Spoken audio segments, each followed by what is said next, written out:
Hello दोस्तों, स्वागत है आप सभी का स्लीपी क्लासेस में। दोस्तों, मेंस अ डे इनिशिएटिव में आपका एक और बार स्वागत है। हर साल ये इनिशिएटिव आता है, फ्री इनिशिएटिव रहता है जहां पर हम मेंस का एक सवाल हर रोज़ डिस्कस करते हैं। दोस्तों, इस बार जो मेंस का इनिशिएटिव है वो एक और जो चीज़ इसमें खास है वो क्या है कि शेड्यूल के साथ है कि आपको डेली शेड्यूल दिया गया है कि कौन सा सब्जेक्ट कब डिस्कस होगा। पैरेलली दोस्तों, ये तो है एक फ्री इनिशिएटिव, कहलाता है मैड। अगर आप चाहते हैं और चीज़ों के बारे में और ज़्यादा क्वेश्चन सॉल्व करना मेंस के, जहाँ पर 5 या 6 सवाल हर रोज़ डिस्कस हो रहे हैं, आप हमारा मेंस का क्रैश कोर्स भी ज्वाइन कर सकते हैं और टेस्ट सीरीज़ भी ज्वाइन कर सकते हैं। दोस्तों, ये सभी कुछ हमारी वेबसाइट sleepyclasses.com पर अवेलेबल है। अगर आप मेंस दे रहे हैं और थोड़ा सीरियस अटेम्प्ट देना चाहते हैं, डेफिनेटली ज्वाइन कीजिए। बहुत ही कॉस्ट इफेक्टिव तरह से आपके लिए हम बेस्ट कंटेंट अवेलेबल करवा रहे हैं। तो चलिए दोस्तों, देखते हैं आज का सवाल। दोस्तों, मेंस का आंसर डिस्कस करने से पहले आपको बता दें कि जीएस मेंस की आंसर राइटिंग का हमारा बैच शुरू हो गया है। 108 डेज का ये बैच है, राइट। 108 डेज में 108 क्वेश्चंस आएंगे, रोज का एक क्वेश्चन आएगा और एक नया सब्जेक्ट डील के करेंगे। हर रोज एक डिफरेंट सब्जेक्ट से क्वेश्चन आएगा एंड आपको उसका आंसर लिखना है, हमें भेजना है, उसको हम चेक करेंगे, उस पर फीडबैक देंगे, आपको वो करेक्टेड आंसर कॉपी भेजेंगे, उसका एक वीडियो सॉल्यूशन प्रोवाइड करेंगे और ये सब कुछ चलेगा एक सेट स्केड्यूल के अकॉर्डिंग। गिवन डे का आपको कैलेंडर मिल जाएगा कि किस दिन कौन सा क्वेश्चन आना है एंड उसी स्केड्यूल के अकॉर्डिंग ही आपको क्वेश्चंस आएंगे और आपने आंसर लिखने होंगे। ऑब्जेक्टिव क्या है कि आप में राइटिंग की एक हैबिट लेके आनी, एक डिसिप्लिन लेके आना कि रोज आप एटलीस्ट एक आंसर लिख रहे हैं अपने मेंस के लिए, राइट। इसमें evaluation, PDF of the model answer and video solution of the model answer भी आपको मिलेगा। अगर आपको इसके बारे में और इन्फॉर्मेशन चाहिए, आप हमारी वेबसाइट www.sleepyclasses.com पे जाइए। वहाँ पे आपको ये एक बैनर मिलेगा, बैनर पे क्लिक कीजिए और आपको हमारे इस पूरे कोर्स की इंफॉर्मेशन यहाँ पे मिल जाएगी। स्केड्यूल यहाँ पे आपको लगा हुआ मिल जाएगा। ये जो है ऑर्डर सेम रहेगा, ऑर्डर में कोई डिफरेंस नहीं है। जहाँ तक डेट्स का सवाल है, डेट्स आपके इस मेंस आंसर राइटिंग बैच 1 के अकॉर्डिंग लगी होंगी, राइट। कॉस्ट है इसकी 10,000 including all government taxes of GST, right. तो ये मेंस आंसर राइटिंग बैच। चलिए देखते हैं आज का सवाल अब। Hello friends and welcome to Sleepy Classes in your 15 दिन मेंस इन सीरीज। और आज का जो हमारा लेक्चर है डील्स विद गवर्नेंस, जहाँ पे हम क्वेश्चन देख रहे हैं with regard to governance in India and एक इशू, एक मुद्दा एंड उसको किस तरह से उसके ऊपर क्वेश्चन और आंसर आ सकता है उसको देखने की कोशिश करेंगे। अगेन आज का जो लेक्चर है is very important because NITI Aayog का एक बहुत ही क्रूशल डॉक्यूमेंट आया है, नीति आयोग का, विच इज़ इंडिया एट 75। तो उसी से ये इशू उठाया है, उसी से इंफॉर्मेशन भी ली गई है। तो एक तरह से ये आपका क्वेश्चन आंसर भी कवर हो रहा है कि किस तरह से आपने इस क्वेश्चन को रिजॉल्व करना है। साथ ही में आपकी रिपोर्ट भी कवर हो रही है इंडिया एट 75, ठीक है, उसके भी कुछ इश्यूज कवर हो रहे हैं सो दैट अगर आपको मेंस का क्वेश्चन आता है you can always quote this answer and quote NITI Aayog की इंडिया एट 75। अब क्वेश्चन क्या है? Examine the situation of school education for children in India, highlight the constraints faced and effective ways to resolve the same। ठीक है, अब structure क्या होगा? सबसे पहले जैसे कि हमने हमेशा लेक्चर में बात की है, एक इंट्रोडक्शन देना बहुत ज़्यादा ज़रूरी है, कॉन्टेक्स्ट सेट करना बहुत ज़्यादा ज़रूरी है। तो हम लिख सकते हैं कि किस तरह से school education, basic education, elementary education बच्चों के लिए एक बहुत ही कोर एम है। आप और भी इसमें चीज़ें लिख सकते हैं। फॉर एग्जाम्पल, अगर आपने अपने आंसर को और भी मल्टी डायमेंशनल लिखवाना है, बनाना है, you can quote instances from history also, right. So आप बात कर सकते हैं कि किस तरह से नई तालीम जो है, तब से ही एक आइडिया, एक ड्रीम एनविसेज हो गया था कि जब इंडिपेंडेंट इंडिया हो तो किस तरह से एक एजुकेशन प्रोग्राम डिवाइस किया जाए so that the needs of the children are adequately taken care of and they can be provided effective and really useful education. ठीक है, तो आप जो है वर्धा स्कीम ऑफ एजुकेशन को मेंशन कर सकते हैं, गांधी जी को मेंशन कर सकते हैं। इस तरह से आपकी जो इंट्रोडक्शन है वो बहुत ही वेल राउंडेड हो जाएगी। सिमिलरली आप वहीं से उठा के फिर लिख सकते हैं कि किस तरह से पहले ये जो ड्रीम, पहले ये जो विजन था, came in the form of आपके directive principles of state policy, yet later as the resources of the country increase, आपको जो है फंडामेंटल राइट मिल गया। ठीक है, आरटी आपके राइट टू एजुकेशन के तहत, जहां पे जो आपकी एजुकेशन थी 6 से 14 साल तक के बच्चों की, दैट वाज प्रोवाइडेड फॉर। ठीक है, तो ये जो है ऐसी आप एक इंट्रोडक्शन लिख सकते हैं वेरिन जो है आप मल्टीपल पर्सपेक्टिव्स दे सकते हैं, हिस्टोरिकल चीजें उठा सकते हैं, आप कॉन्स्टिट्यूशन पॉलिटी से चीजें उठा सकते हैं, गवर्नेंस से चीजें उठा सकते हैं, एंड उसके थ्रू एक बहुत ही इंटरेस्टिंग जो है इंट्रोडक्शन बना सकते हैं that really pulls the examiner in. अब नेक्स्ट आपने एग्जामिन करना है करंट सिनेरियो को। अगेन अ लॉट ऑफ ये जो इंफॉर्मेशन है is from the NITI Aayog report, so it is from credible sources. ASER की रिपोर्ट्स कोट की गई हैं इसके अंदर एनसीईआरटी की जो रिपोर्ट्स और सर्वेज हैं वो कोट किया गया है। So very efficient things, very important things, and you can actually take up points from these. अब करंट सिचुएशन क्या है? करंट सिचुएशन है कि देखिए कुछ तो पॉजिटिव है, कुछ जो है नेगेटिव भी है।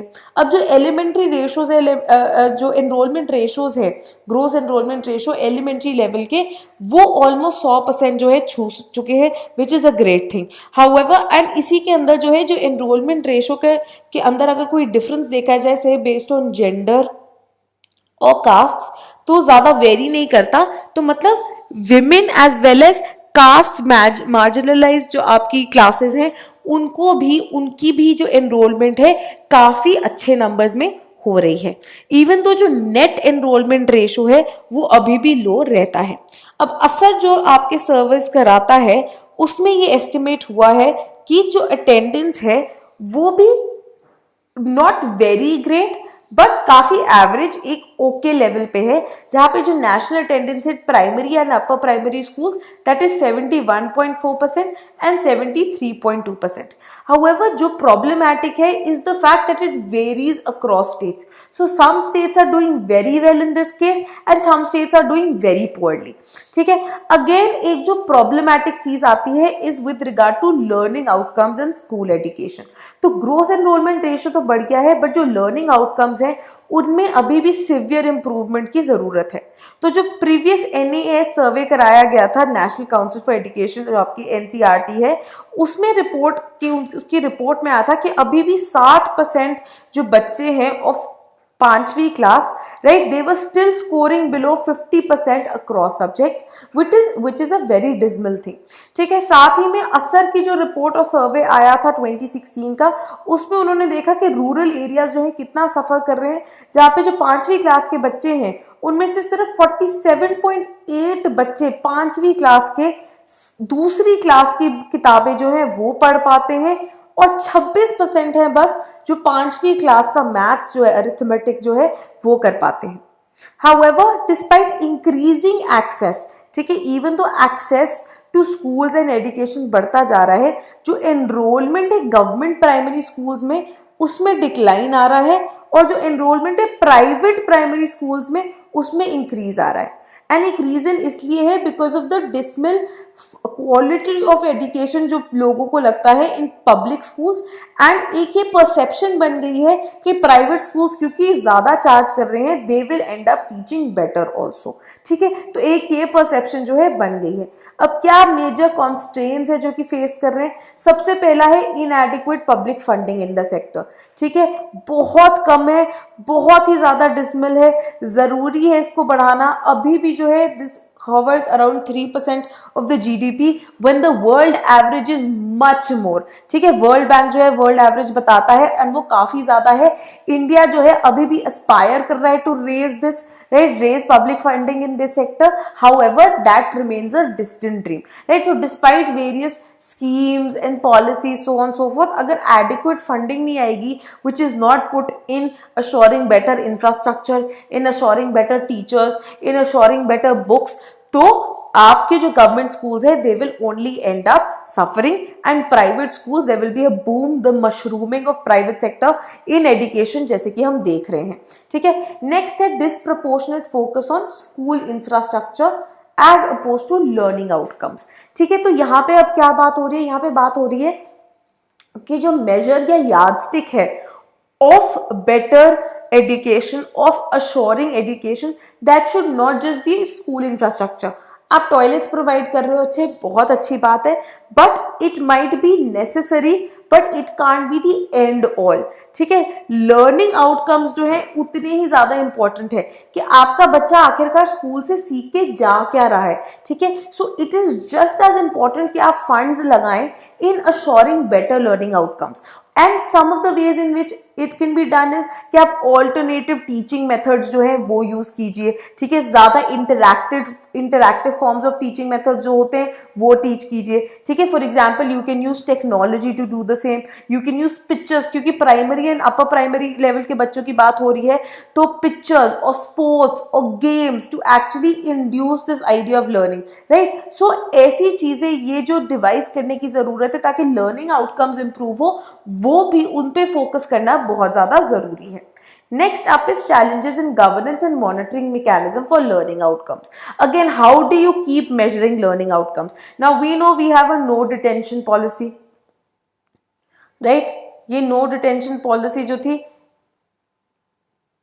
इस पे बहुत ज्यादा फोकस किया गया था। इसको अमेंडमेंट के तहत एक अमेंडमेंट बिल के थ्रू हटाने की कोशिश भी की गई थी, arguing that maybe it's not enough, however that was also severely criticized। ठीक है, सो अब क्या हो रहा है कि how do you actually monitor कि बच्चे सीख रहे हैं या नहीं सीख रहे हैं, right? So you can probably end up again using technology in this regard। तो जिस तरह से social security numbers होते हैं ना, वैसे ये आप unique ID बना सकते हैं बच्चों के। So even though you aren't detailing kids, but you can have exams and through this unique ID उनका जो information है, उनका जो डेटा है, it can be uploaded on a national system, जिसके through you can keep track certain third parties such as certain NGOs जो कि इस सेक्टर में इन्वॉल्व है, जैसे कि प्रथम ही है, ठीक है, जो कि असर की रिपोर्ट निकालता है, राइट। तो उनके थ्रू आप क्या कर सकते हैं, वो चार्ट आउट कर सकते हैं कि बच्चों की कितनी लर्निंग इंप्रूवमेंट हो रही है या नहीं हो रही है।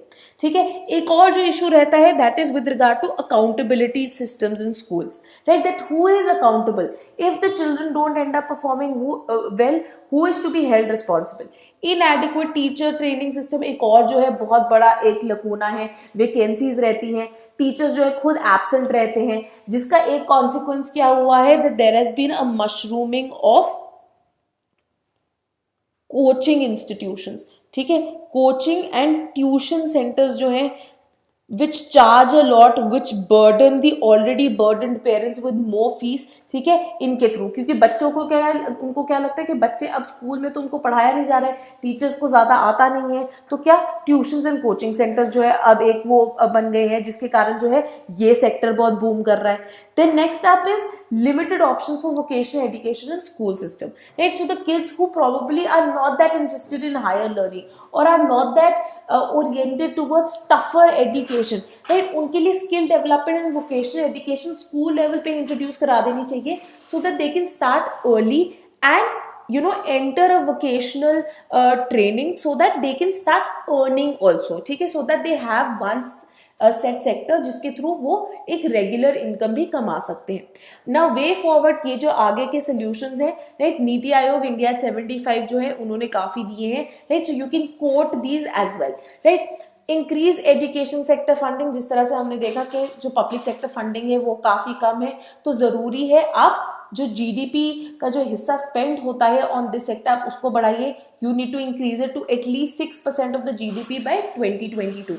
नेक्स्ट आप रिवैम्प कीजिए गवर्नेंस सिस्टम, जिसके थ्रू मॉनिटरिंग एंड अकाउंटेबिलिटी दोनों ही सेट हो पाए। तो जैसे हमने बात की थी कि आप रोबस्ट मैकेनिज्म्स बनाइए, रेगुलर इंस्पेक्शंस होनी चाहिए ताकि टीचर्स जो है क्वालिफाइड टीचर्स ही अपॉइंट हो। ठीक है, टीचर्स का जो एब्सेंटिज्म है, राइट, उस पर नजर रखी जा सके, right. So you can have biometric systems जिनके थ्रू जो उनकी अटेंडेंस है it can be taken care of. साथ ही में लर्निंग आउटकम्स भी जो है ट्रैक हो पाए, ताकि जो जैसे जो इंडिपेंडेंट बॉडीज करती हैं, राइट, जो मिनिस्ट्रीज है they themselves can be involved in this. जो एचआरडी मिनिस्ट्री है that can actually start service, right, Pratham तो करता है but they can also start service so that they can also learn from wherever they are lacking, then public school structure जो है उसको rationalise करने की ज़रूरत है। तो जैसे बहुत सारे एक ही रीजन में अगर multiple schools exist, right, so instead of spending so much on multiple schools you can club the schools which are in and around an area, ठीक है, multiple schools in an area, ठीक है, and make it into a better school, ताकि बच्चे जो है सारी एक इंटीग्रेटेड बच्चे पॉपुलेशन वहाँ पे आ सके, बेटर टीचर्स हायर हो सके, बेटर फैसिलिटीज प्रोवाइड हो सके बच्चों को। साथ ही में लर्निंग एंड मेजरमेंट जो है ऑफ रीमेडिएशन, ठीक है, जहाँ पे हेल्प रिक्वायर्ड है उसकी भी ज़रूरत है, ठीक है। तो अमेंडमेंट हुई है तो रूल 23 क्लॉज 2 ऑफ RTE, जहाँ पे स्टेट्स जो है ज़रूरत है कि वो कोडिफाई करे on what basis, what is the mean of measuring, ठीक है, किस तरह से आप मेजर करेंगे learning outcomes for each class, ठीक है, कि एटलीस्ट इतना तो आना चाहिए इस क्लास के बच्चे को, ठीक है, कि वो एटलीस्ट से तीन अल्फाबेट के शब्द पढ़ पाए, या से मैथ्स के अंदर एटलीस्ट प्लस माइनस ढंग से कर पाए, या मल्टीप्लिकेशन या डिवीजन ढंग से कर पाए। तो एक तरह से उनको कोड बनाना है, एक ऑब्जेक्टिव कोड बनाना है जिसके बेसिस पे लर्निंग आउटकम्स जो है मेजर की जा सकती है। प्लस जो कंटिन्यूस कॉम्प्रिहेंसिव इवैल्यूएशन है उस पर भी और ज़्यादा स्ट्रेस करने की ज़रूरत है। Then as we already talked about individualise tracking जो है वो डेवलप की दी जा सकती है थ्रू यूनिक आईडी। फ्लेक्सिबिलिटी की ज़रूरत है in education stream and vocational education, ठीक है। तो आप 9th और 10th के अंदर फॉर एग्जाम्पल टेस्ट करा सकते हैं to check IQ and interest in various streams. Similarly education streams के अंदर चेंज करने में, माइग्रेट करने में आसानी होनी चाहिए। साथ ही में वोकेशनल एजुकेशन को आप स्कूल लेवल पे ही इंट्रोड्यूस करा दीजिए ताकि बच्चे जो इसमें इंटरेस्टेड हैं they can take use of it. Teacher training again very important, ठीक है, वर्कशॉप्स आप लगाइए, प्रॉपर डिग्रीज देखिए, B.Ed जो है उसको ज़्यादा ऐसे ओरिएंटेड कीजिए कि teachers even throughout their doing their B.Ed जो है उनको एक एक्सपीरियंस आ सके on how to tackle real life situations and how to actually be able to teach students as well. Mental strength जो है, मेंटल एक स्ट्रेन जो है, राइट, ऑन स्टूडेंट्स, अगेन वो एक इम्पॉर्टेंट जो है इशू रहता है, right. So we heard about children committing, students committing suicide क्योंकि उनके नंबर नहीं आए, और suffering from other sort of pressures because they aren't able to cope up with class. तो आप करिकुलम ऐसा डिवाइस कीजिए, ठीक है, एक ऐसा करिकुलम डिवाइस कीजिए जो कि इफेक्टिव हो, जो कि बच्चों की जो नीड्स हैं, जो जॉब एम्प्लॉयमेंट आगे की जो नीड्स है उसको आंसर करे। साथ ही साथ में इस तरह से डिस्ट्रीब्यूटेड हो कि वो ज़्यादा साइकोलॉजिकल प्रेशर ना डाले बच्चों पे। साथ ही में लाइफ स्किल्स जो है इंक्लूडिंग किस तरह से children students learn how to cope with failure, crisis, किस तरह से वो अपना स्ट्रेस मैनेज कर सकते हैं, उसको भी इंक्लूड करने की ज़रूरत है in the curriculum, in the syllabus. साथ ही में काउंसलर्स को स्कूल के अंदर अवेलेबल कराइए, साइकोलॉजिस्ट की रेगुलर विजिट कराइए, राइट। साथ ही में चाइल्ड हेल्पलाइंस एस्टैब्लिश हो सकती है ताकि एक ईजी और सेफ एक्सेस जो है टू मेंटल हेल्थ वो प्रोवाइडेड हो, ठीक है। So this was the structure of your answer for today, right. You can go through it, you can note down the points, आप इनको याद रख सकते हैं, यू कैन यूज दम अगर ऐसा कहीं पे भी क्वेश्चन आए, right. Thank you and see you in the next lecture.